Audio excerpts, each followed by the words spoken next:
जय श्री कृष्ण दोस्तों, कृष्ण विचार में आपका स्वागत है। मनुष्य को जीवन में आने वाली परिवर्तनों से घबराना नहीं चाहिए, बल्कि उन्हें यह सोचकर स्वीकार करना चाहिए कि उनके जीवन में कुछ और अच्छा होने वाला है।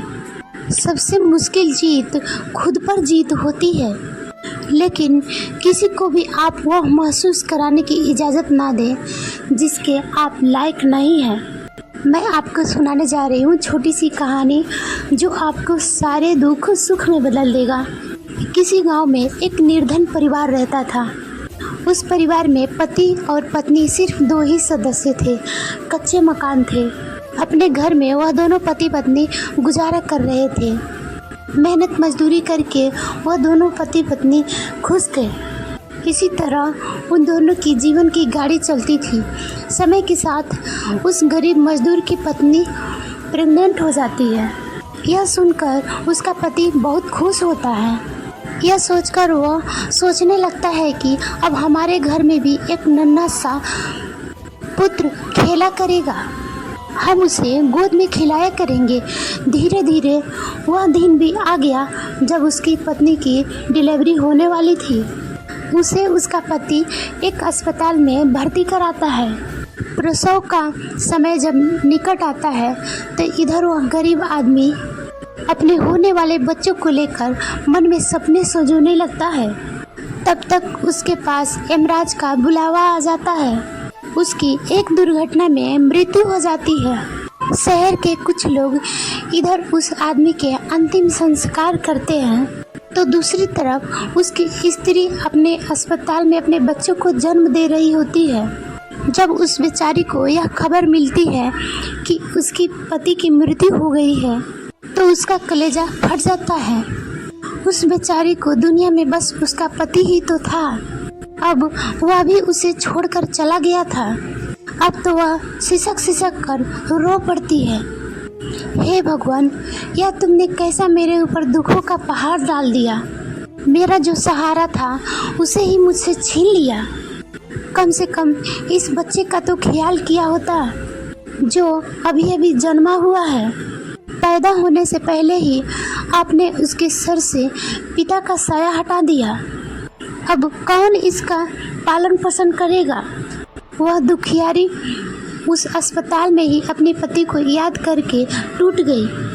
उसे समझ में नहीं आ रहा था कि संतान का आने का खुशी मनाऊं या पति की मृत्यु का दुख। शहर के कुछ लोगों ने उसे समझाया, बहन, जन्म मृत्यु सब विधाता के हाथ में होता है, इसमें मनुष्य का कोई जोर नहीं चलता।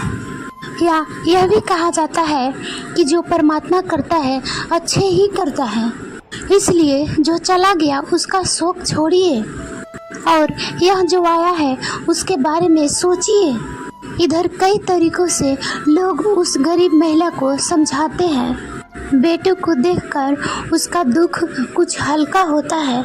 वह सोचने लगती है कि अब मैं इस पुत्र को पाल पोस कर बड़ा करूंगी, यही मेरा सहारा बनेगा। अब वह अपने बच्चे को लेकर अपने घर आ जाती है। नगर के कुछ लोगों ने उस महिला को कुछ दिनों तक मदद की, लेकिन कौन हमेशा मदद करता है। जब कुछ दिन बीते तो मददगार भी पीछे हट गए। अब वह अपने बच्चे को लेकर बिल्कुल अकेली पड़ गई। वह समझ गई थी कि दूसरों की मदद से कितने दिन तक जीवन जिया जा सकता है। यदि हमें जीना है और इस बच्चे को पालना है तो खुद जिम्मेदारी उठानी होगी। खुद कोई काम कर लेती हूँ। इस प्रकार वह महिला दूसरों के घरों में अपने लिए साफ सफाई का काम ढूंढ लेती है। काम करके जो पैसे मिलते थे उनसे वह अपना और अपने बच्चे की पेट पालने लगी। समय के साथ धीरे धीरे उसका पुत्र बड़ा होने लगता है। जब वह बालक 4 वर्ष का हो जाता है तो उसकी माँ उसको पढ़ाने के लिए नगर के सरकारी विद्यालय में दाखिला कराती है। उसने सोचा कि मैं अपने बच्चे को पढ़ा लिखा कर इस काबिल बना दूंगी कि उसे कभी किसी के आगे हाथ ना फैलाना पड़े। दोस्त, मेहनती मनुष्य के लिए कोई लक्ष्य दूर नहीं होता। पढ़े लिखे विद्वान के लिए कोई जगह विदेश नहीं होती और मीठा बोलने वाले के लिए कोई पराया नहीं होता।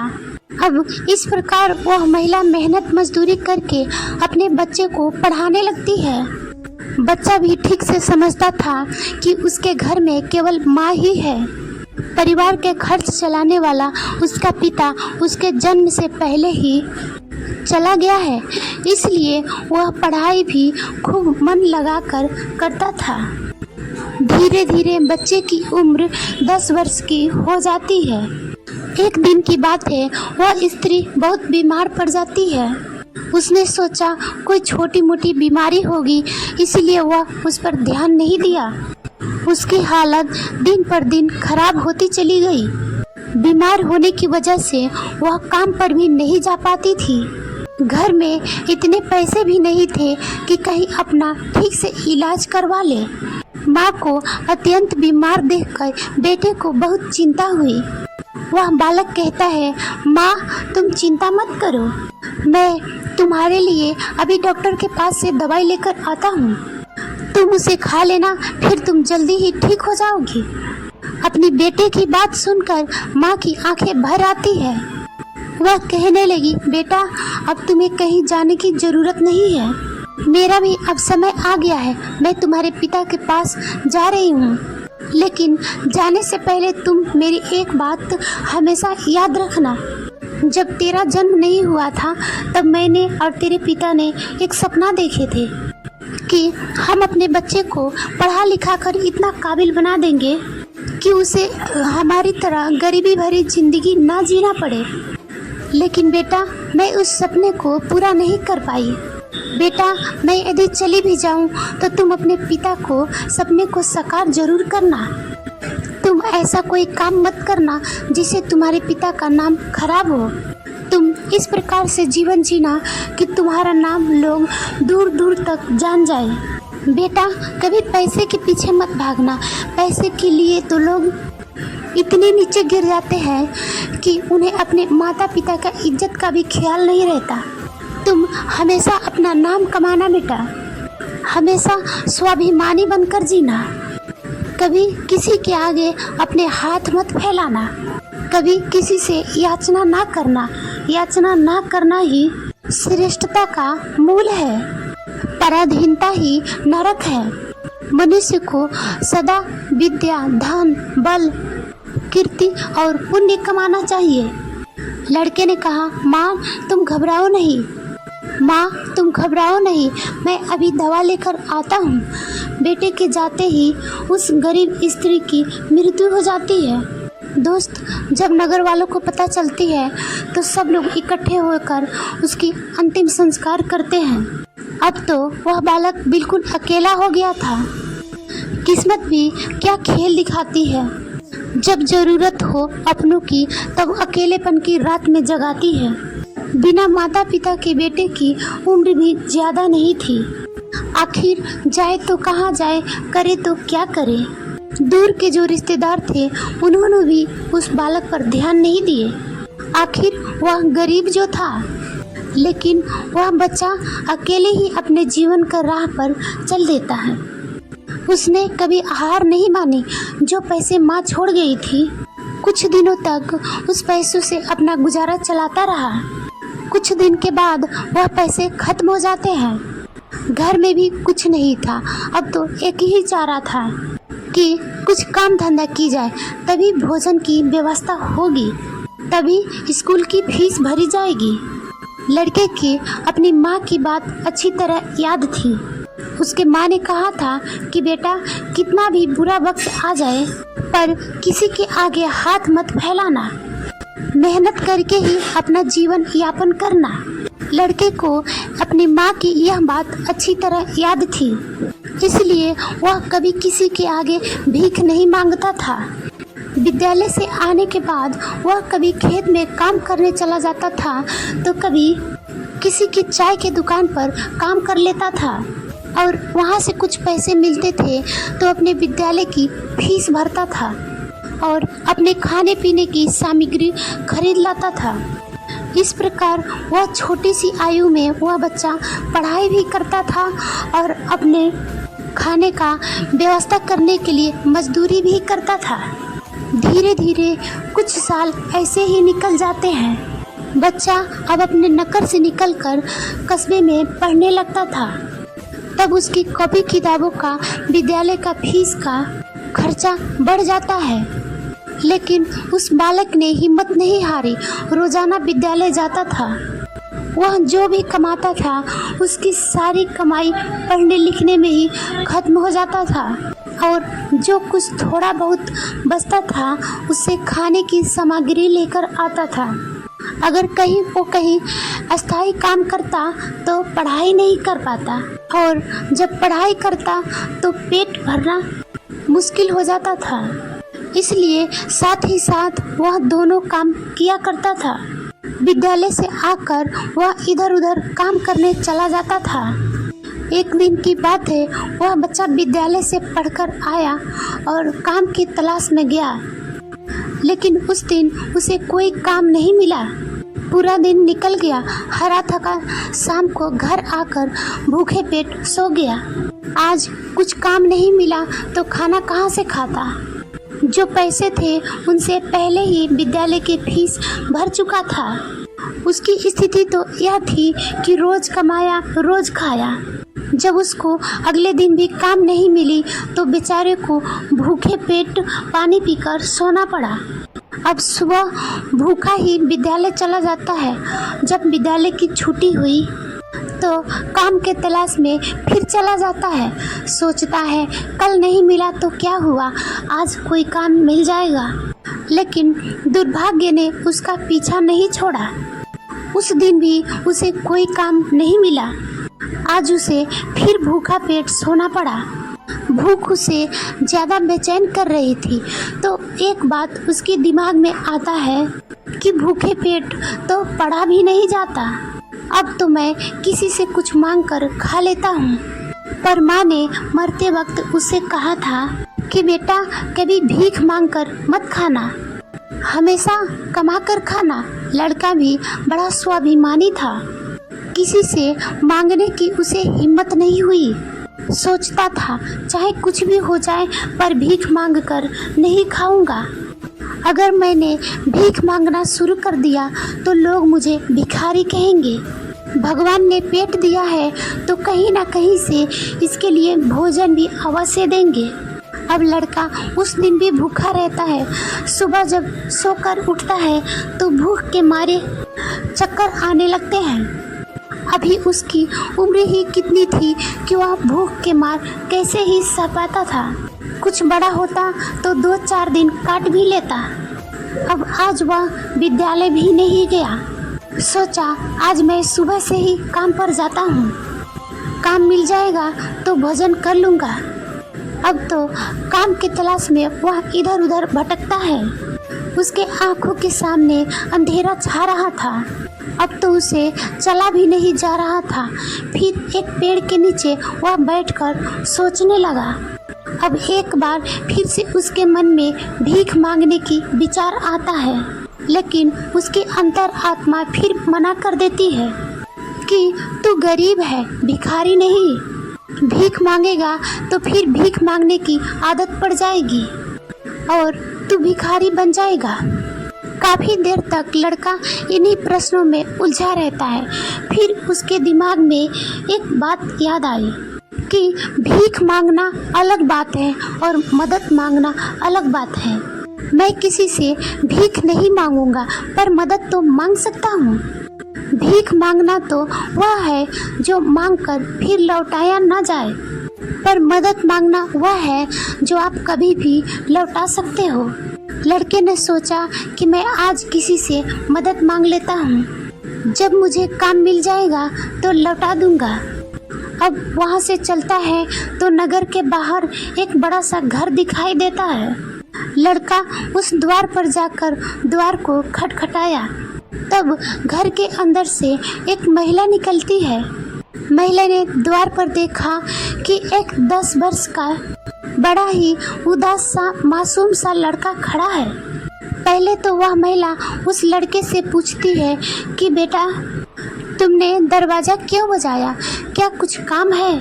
लड़का ने हाथ जोड़कर कहता है, माँ जी, मैंने दोपहर के समय आपको तकलीफ दिया, इसके लिए क्षमा चाहता हूँ। तब वह महिला पूछती है, बेटा क्या तुम्हें कुछ चाहिए? मैं तुम्हारी क्या मदद कर सकती हूँ? महिला भी एक बच्चे की माँ थी, इसलिए उसके भाव में ममता का शब्द था।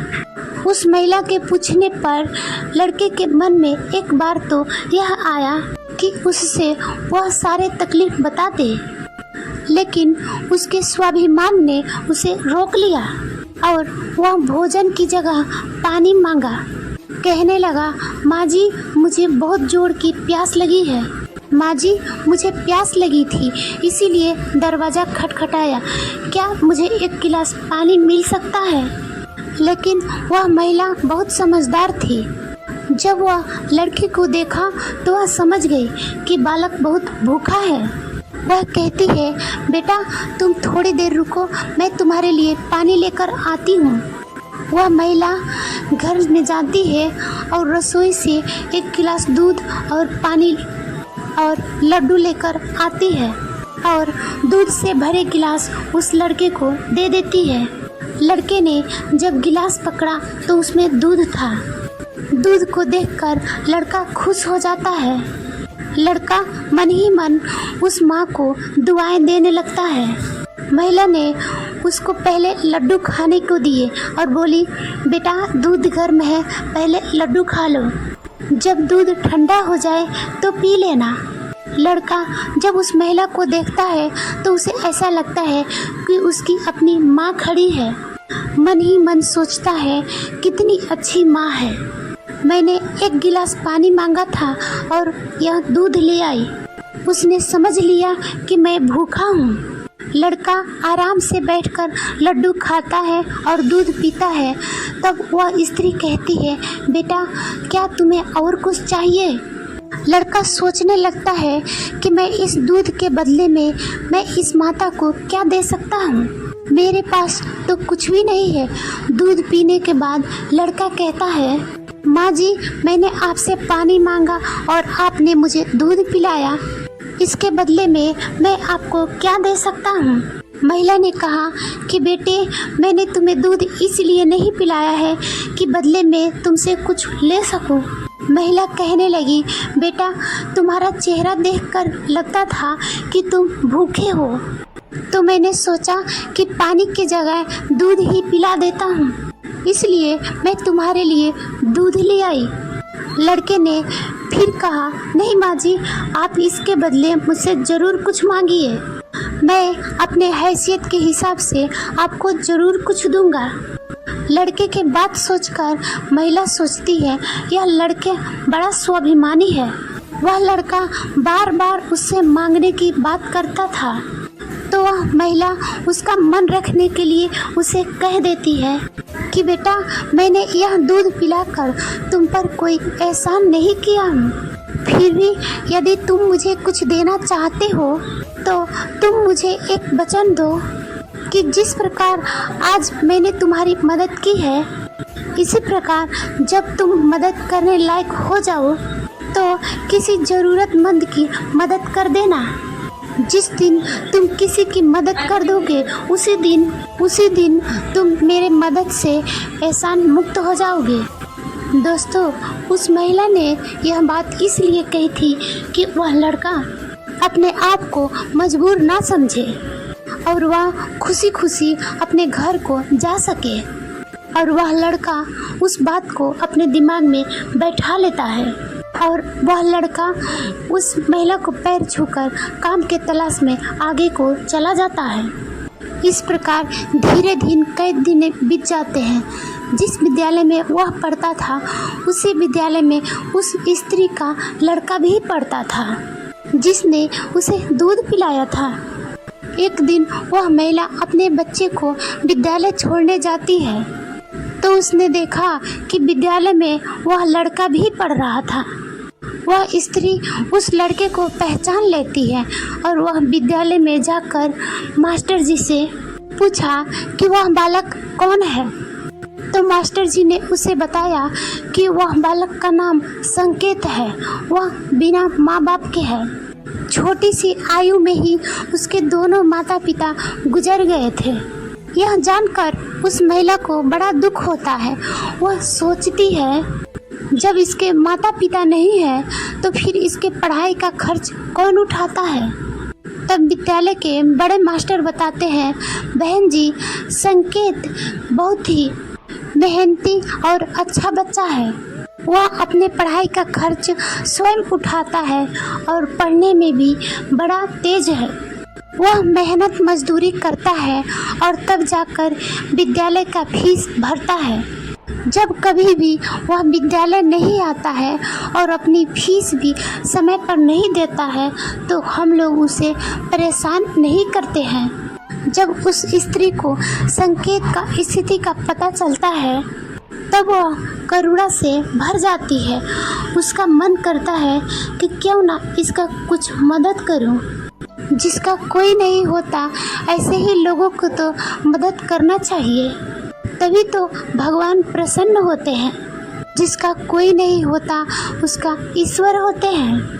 जिसका कोई नहीं है वो भगवान का है और ज़रूरतमंद का मदद करने का मतलब है कि आप भगवान को प्रसन्न किए। महिला ने सोचा, यह लड़का मुझसे पैसा तो लेगा नहीं क्योंकि यह बड़ा स्वाभिमानी बालक है। तब उस महिला ने बड़े मास्टर जी से कहा, श्रीमान जी, अगर मैं इस बालक की फीस भर दिया करूं तो आपको कोई आपत्ति तो नहीं है। मास्टर ने कहा, बहन जी, आपकी सोच अच्छी है, आप उसकी फीस भरे तो मुझे तो कोई आपत्ति नहीं होगी, लेकिन संकेत इस बात के लिए तैयार नहीं होगा। तब वह महिला कहती है, मास्टर जी, मैं उस बच्चे की मदद करना चाहती हूँ। आप किसी तरह से संकेत को समझा देना, उससे कह देना आपकी स्थिति को देखते हुए सरकार ने आपकी फीस को माफ़ कर दिए हैं, तुम्हें फीस भरने की कोई ज़रूरत नहीं है। दोस्तों, मास्टर जी भी इस बात से सहमत हो जाते हैं। तब महिला संकेत की पूरे वर्ष की फीस भर के अपने घर चली जाती है। इस तरह वह हर वर्ष उसके पूरे साल की फीस जमा करती थी ताकि संकेत खूब मन लगाकर पढ़ लिया करे। अब तो संकेत पूरा मन लगाकर पढ़ता था और अपने खाने पीने के लिए किसी दुकान पर काम कर लिया था। दोस्तों, डूबते को तिनके की सहारा ही बहुत होता है। उस महिला की थोड़े से प्रयास से संकेत की अच्छी खासी मदद हो गई। वह अब खूब मन लगाकर पढ़ता था। इसी तरह कुछ वर्ष बीत गए। अब आगे की पढ़ाई करने के लिए संकेत को शहर में जाना पड़ा। वह सोचा, शहर में रहकर मैं कोई छोटी मोटी नौकरी कर लूँगा और अपनी पढ़ाई भी करता रहूँगा। इस बात का पता उस महिला को तब चलता है जब वह फीस भरने के लिए विद्यालय में जाती है। वह महिला जब संकेत की फीस जमा करती है तब मास्टर जी बताते हैं, बहन जी, संकेत आगे की पढ़ाई करने के लिए शहर चला गया। अब आपको उसकी फीस जमा करने की कोई ज़रूरत नहीं है। उस महिला ने जब यह सुना तो सोचने लगी, कोई बात नहीं, भगवान ने मुझे उसकी मदद करने के लिए इतना ही समय दिया था। अब वह अपने मन में सोचने लगी, हे भगवान, उस बालक पर अपनी दया दृष्टि बनाए रखना और जहाँ रहे उसे खुश रखना। इस प्रकार वह स्त्री अपने घर लौट आई, अपने घर गृहस्थी की दुनिया में व्यस्त हो गई। दोस्तों, उधर शहर में संकेत अपनी पढ़ाई करने लगा और इधर देखते देखते 25 साल बीत जाते हैं। ना तो संकेत कभी उस महिला से मिल पाता है और ना ही वो महिला कभी संकेत से। उस महिला का बेटा भी अब बड़ा हो गया था। उसका बेटा अब व्यापारी बन गया था। वह स्त्री तो पहले से ही अपने घर से संपन्न थी, ऊपर से उसका बेटा व्यापार करके खूब धन कमाता था। उस माँ का बेटा भी बड़ा संस्कारी था। वह भी अपने माँ को बहुत प्यार करता था। एक दिन उसकी माँ बीमार पड़ जाती है। शाम को जब उसका बेटा घर आता है तो वह अपनी माँ की हालत को देखकर बेचैन हो जाता है। वह अपनी माँ को अस्पताल में भर्ती करवाता है। जांच में पता चलता है कि उसकी माँ को कोई बड़ी बीमारी हो गई है। वह लड़का डॉक्टर से कहता है, डॉक्टर साहब आप मेरी माँ को अच्छे से इलाज कीजिए, पैसों की बिल्कुल चिंता मत करना।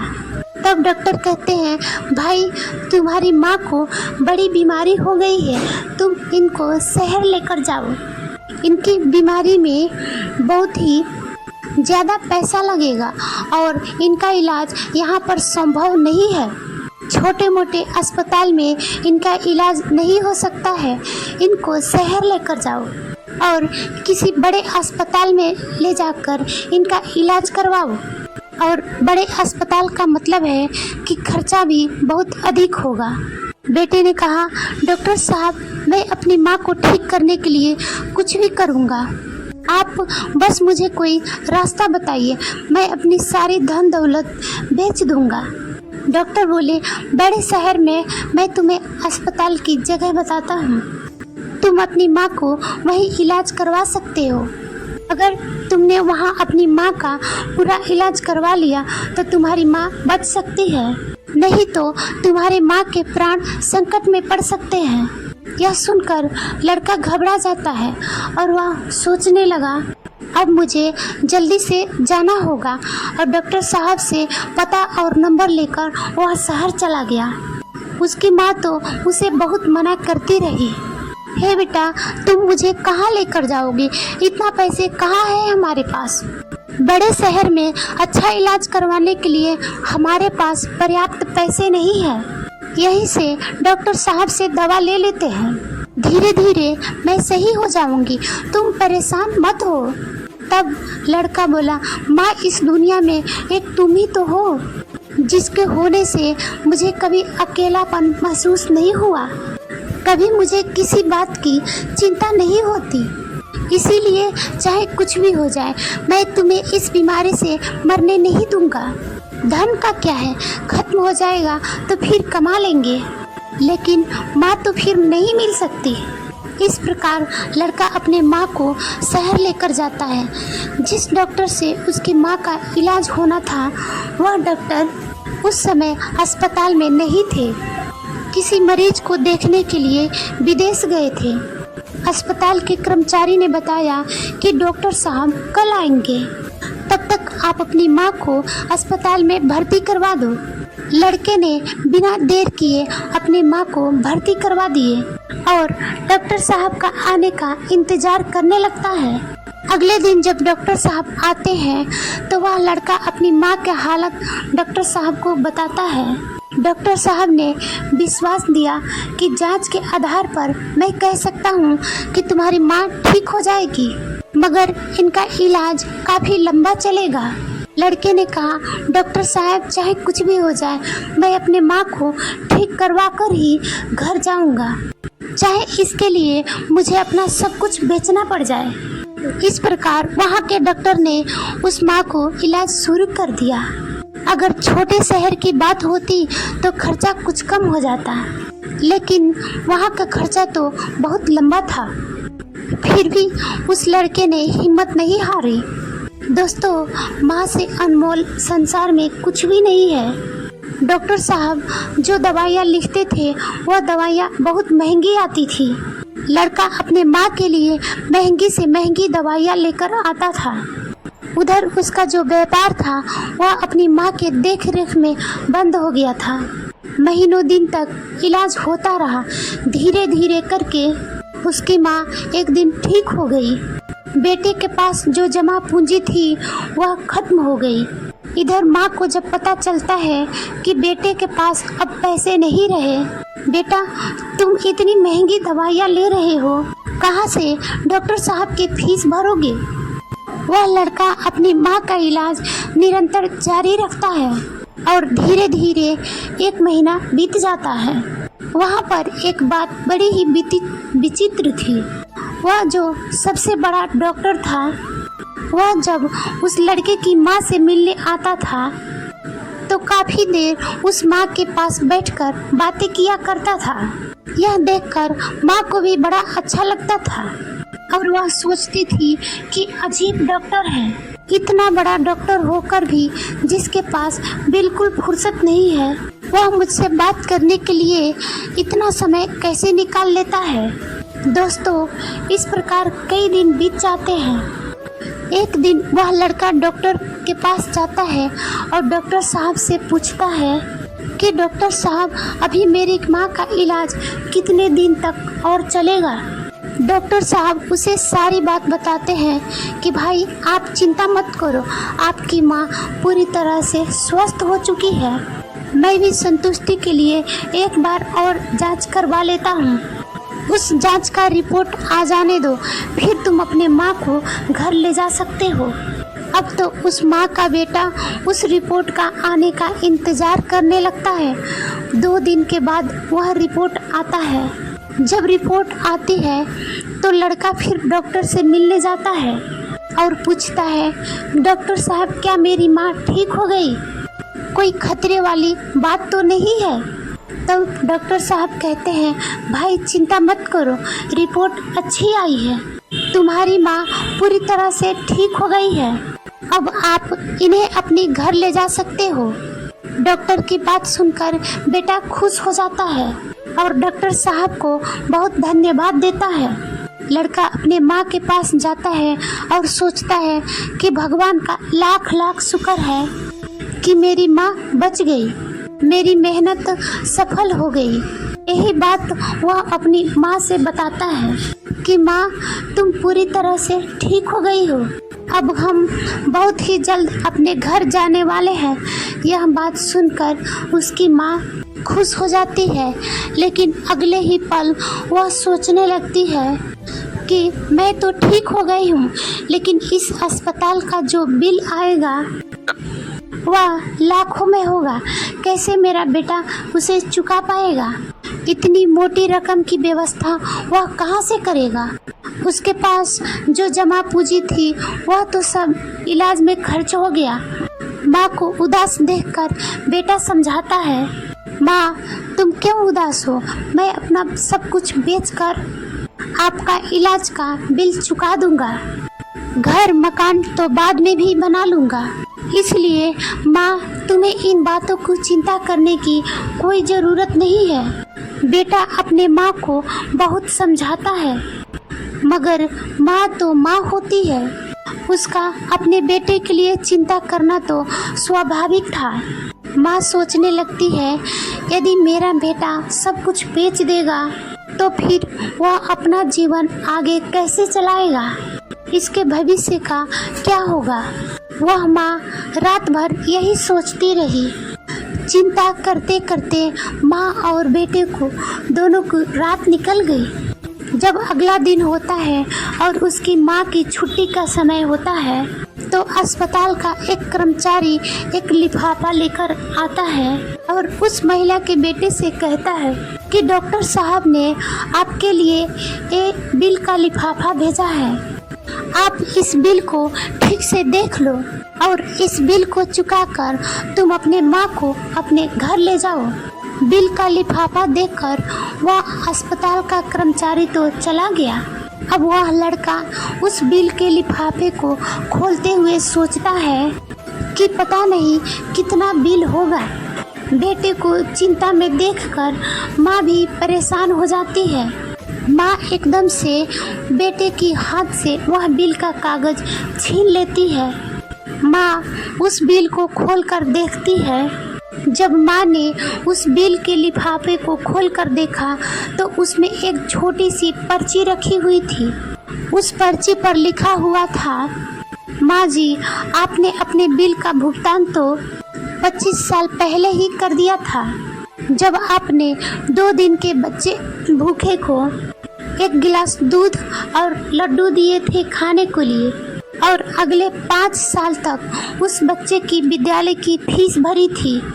पर्ची को पढ़ते ही महिला की आंखें फटी की फटी रह गई। जब वह पीछे मुड़कर देखती है, वहाँ उस अस्पताल के बड़े डॉक्टर खड़े होते हैं। बेटा अपने माँ को हैरान देखकर वह भी उस पर्ची को पढ़ता है और जब पढ़ता है वह भी हैरान रह जाता है।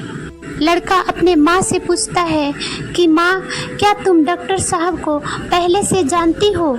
डॉक्टर साहब से तुम्हारी जान पहचान कब हुई थी? तब माँ कहती है, बेटा मैं इन्हें पहले से नहीं जानती हूँ, अभी पता चला है। बेटे ने पूछा, फिर इसमें 25 साल पहले की घटना क्यों लिखी है? तब माँ कहती है, बेटा 25 साल पहले जब तुम छोटे थे तब तुम्हारी उम्र का एक छोटा सा लड़का भरी दोपहरी में हमारे घर के द्वार पर आया था। वह भूखा प्यासा था। उसने मुझसे 1 गिलास पानी मांगा था। मैंने बच्चे को देखा तो मैं समझ गई कि वह भूखा है, इसलिए दूध और लड्डू लाकर मैंने उसे खाने को दे दिए। वह कई दिनों से भूखा था। वह दूध तो पी लिया और वह मुझसे कहने लगा कि माँ, मैं तुम्हारा यह आरण कैसे चुकाऊंगा? तो मैंने उसका मन समझाने के लिए कह दिया था कि जब तुम बड़े हो जाओ, मदद करने लायक हो जाओ, तो तुम भी किसी ज़रूरतमंद की मदद कर देना। मुझे क्या पता था कि वही लड़का आज मेरे सामने डॉक्टर बनकर खड़ा है और वह 25 साल बाद इतना बड़ा डॉक्टर बनकर मेरा मदद कर रहा है। लोग तो आज लेकर कल को भूल जाते हैं, लेकिन इसको तो 25 साल पहले की भी बात याद है। मैं इस बात को सोचकर बहुत हैरान हूँ कि डॉक्टर साहब ही वह बच्चा है। डॉक्टर साहब आगे बढ़कर उस माँ को प्रणाम किए और माताजी के पास बैठ जाते हैं। कहते हैं, माँ, आपके कहे हुए शब्द आज भी मेरे कान में गूंजते हैं। मैंने तुम्हारे उन्हीं शब्दों को अपना संस्कार बना लिया। मैंने अपने ज़िंदगी में बहुत दुख देखा है, लेकिन कभी हिम्मत नहीं हारी। मैं तुम्हारा बहुत बड़ा कर्जदार हूँ। यदि तुम मेरे विद्यालय की फीस नहीं भरती तो आज मैं इतना बड़ा डॉक्टर बना नहीं बैठता। माँ, यह तुम्हारी ही देन है। मैंने तो तुम्हें उसी दिन ही अपना माँ मान लिया था, जिस दिन तुम्हें ममता भरी छाँव में बैठाकर मुझे 1 गिलास दूध और लड्डू खिलाया था। इतना कहने के बाद डॉक्टर साहब वह सारे पैसे लौटा देते हैं जो माँ के दवाई में खर्च हुए थे और बूढ़ी माँ के चरणों में अपना सर रख देते हैं। वह माँ डॉक्टर साहब को उठाकर अपने सीने से लगा लेती है। डॉक्टर साहब और बूढ़ी माँ की आंखें आंसुओं से भर जाते हैं। जब यह दृश्य अस्पताल के सारे लोग देखते हैं तो सब यह देख के हैरान रह जाते हैं। सबकी आंखें नम हो जाती है।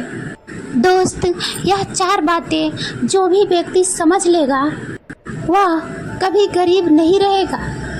पहली बात, मनुष्य के जीवन में आने वाली परिवर्तनों से घबराना नहीं चाहिए, बल्कि उन्हें यह सोचकर स्वीकार करना चाहिए कि उनके जीवन में कुछ और अच्छा होने वाला है। इन परिवर्तनों से मनुष्य बहुत कुछ सीखता है और वह सही राह पकड़ लेता है। जो अपनी साथ हुई घटनाओं से टूट जाता है वह कभी आगे नहीं बढ़ पाता है। दूसरी बात, अंधेरा चाहे कितना भी घना हो, एक छोटा सा दीपक उसे मिटा डालता है। उसी तरह अगर जीवन में कुछ अंधेरा आ जाए तो ज्ञान रूपी दीपक से उस अंधेरे को मिटाना चाहिए और सही रास्ता ढूंढना चाहिए।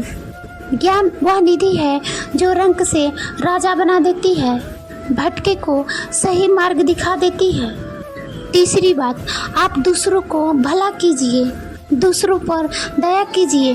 तुम्हारा भला अपने आप होता चला जाएगा। आपके अपने जीवन में अगर किसी की मदद करने का अवसर मिले तो ज़रूर करना। कहते हैं, डूबते को तिनके का सहारा बहुत होता है। आपकी छोटी सी मदद से किसी के जीवन ही बदल सकता है। आपका छोटा सा योगदान किसी के लिए वरदान भी हो सकता है। मुसीबत पड़े तो घबराना मत। जब एक रास्ता बंद होता है तो 10 खुल जाते हैं। जीवन में निखार तभी आता है जब मनुष्य दुख और मुसीबत के भट्ठी में तपता है। कष्ट सहन करने के बाद ही मनुष्य को अनुभव मिलता है और यह अनुभव बहुत काम आता है। जय श्री कृष्ण दोस्तों, आज के वीडियो में बस इतना ही।